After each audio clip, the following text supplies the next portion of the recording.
I remember sitting down in my friend's living room on her big red comfy sofa. Her new puppy was running all around, still getting used to having dozens of students flooding into their space every week. Being a fresher and living in halls, I hadn't been in a real adult home with comfy sofas and living rooms and pets since I started uni a few weeks before, so this was a welcome change. We crammed 12 students into a living room that only really comfortably sat about 6, but we made it work. This would be my small group for my first year of university. And being such a new Christian myself, I didn't really know what to expect. We'd done the small talk and the icebreaker over dinner, and now it was time to look at our Bibles. It seemed that everyone in the room had a Bible that had been given to them when they were a kid, with messages written in the front from loved ones. Maybe they were a Christmas present. But mine was given to me by a lady at church just after I gave my life to Jesus at 18. She used to be a stranger who welcomed me as I walked into the church building 7 years ago. But she is now a godmother and a friend. We're going to be reading from Matthew today, I hear my small group leader say. As I look around the room, everyone is confidently turning their pages to the start of the New Testament. I'm turning my pages to the contents page. Trying to hide the fact that I don't yet know my way around a Bible, I flick quickly and catch up with the rest of the room.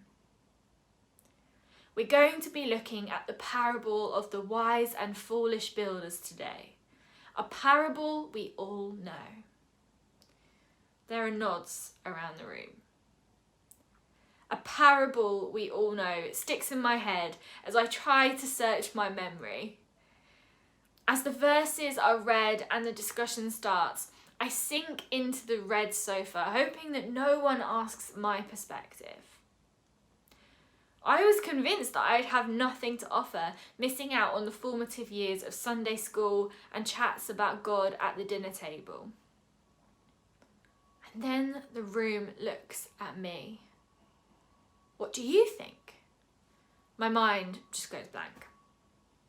I knew I'd given my life to Jesus. I knew I loved him, but I didn't know much else. I don't remember what I actually said that evening, but I do remember my small group leader offering to take me out for coffee to chat about the Bible afterwards. No one had ever invited me to meet up and speak about the Bible with them. But after my experience of wanting to sink into the big red sofa, it was an offer that I could not refuse. For months, she would meet up with me on campus and we'd read through the New Testament together. I'd ask questions, lots of questions, and she did her best to answer them. And gradually, I became more and more confident reading the Bible both by myself and in my small group. As a new Christian, it was crucial that I built my foundations of my faith. And it was my first student small group leader who would teach me to do that. Matthew 7, a parable that teaches us to build our house on the rock, highlights the church's role in discipling new Christians. Whether their foundations are unsteady, cracked, or not even built yet, we get to help them find their firm foundation. Matthew 7 verses 24 to 27 reads, "Therefore anyone who hears these words of mine and puts them into practice is a wise man who built his house on the rock. The rain came down and the streams rose and the winds blew and beat against that house, yet it did not fall because it had its foundation on the rock. But everyone who hears these words of mine and does not put them into practice is like a foolish man who built his house on sand. The rain came down and the streams rose, and the winds blew and beat against that house, and it fell with a great crash." Being invited to regularly meet my small group leader for coffee was the start of me finding my feet with faith. It was from here that I built the confidence to share Jesus with my course mates, lead small groups, and even see friends come to faith. And it was the church that helped me to build my firm foundation. Now, I would love to tell you that after these coffee dates, I never struggled with my faith again. But the reality is, things were still rocky for a while. It was like my feet were firmly planted on the ground, but the cement was still drying. There were many times that I felt like I was close to falling with a great crash, as we warned about in Matthew 7. And my faith went up and down throughout my first year of following Jesus. But even in my questionable decision making, my small group leader responded with grace, challenge, and encouragement throughout. She didn't take my unsteadiness as a personal rejection, but instead stood with me in prayer as she helped me discern what God would teach me next. Perhaps you're a small group leader. Imagine for a second that you're leading your small group. Whether it's online or 12 people bundled into a living room, you get to disciple the people you're with. Many of the people in your group were raised in church. They know the classic Bible stories and they aren't afraid to pray out loud. But you notice that as you read the Bible and scan the room, there is one person who is sinking into the sofa, maybe disengaged on their phone or just doesn't contribute towards discussion. Maybe they're new to faith or just have faith as small as a mustard seed.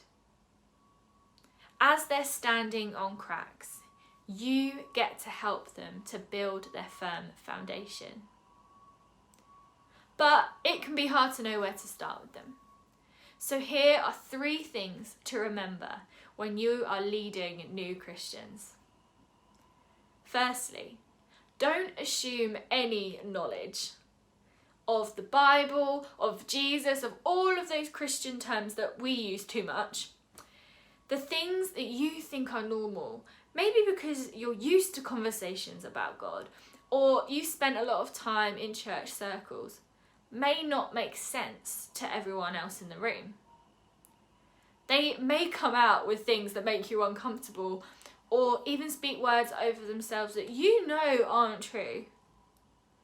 One way of helping them is to read the Bible with them, showing them how to find verses that stick out to them, and then help them to memorize them. Then, when things do go wrong, and they will, foundations feel a little shaky, they can come back to the words that they've read in the Bible. The words that are coming to life for them for the first time and reminding them of what God speaks over them. Secondly, don't go wading in with deep ministry. It's likely that their questions around prayer revolve around, should I close my eyes? Should I position my hands like this? Or should I maybe be looking down on the floor when we're praying? My understanding of prayer was limited at the start, and deep ministry was honestly really uncomfortable because it didn't make any sense. And if they're new, they won't have the foundations in place to process this properly. So be gentle and patient and give them time. Offer to pray and encourage them. Explain what prophecy is and offer to prophesy over them, but discern the best timing on areas that require more attention. And finally, remember to pray. A new Christian is full of life, hope, and maybe itching to share that hope with others. They are an excellent target for the enemy, and we're in a battle. So why not put a reminder now in your phone to commit to praying for your new Christians that you know? As Fusion, we're seeing students come to faith during their time at university. And as these students find home in a local church, we get to help them build their firm foundation. So my question to you is this: what next step can you take for the new Christians in your life to help them build their firm foundation?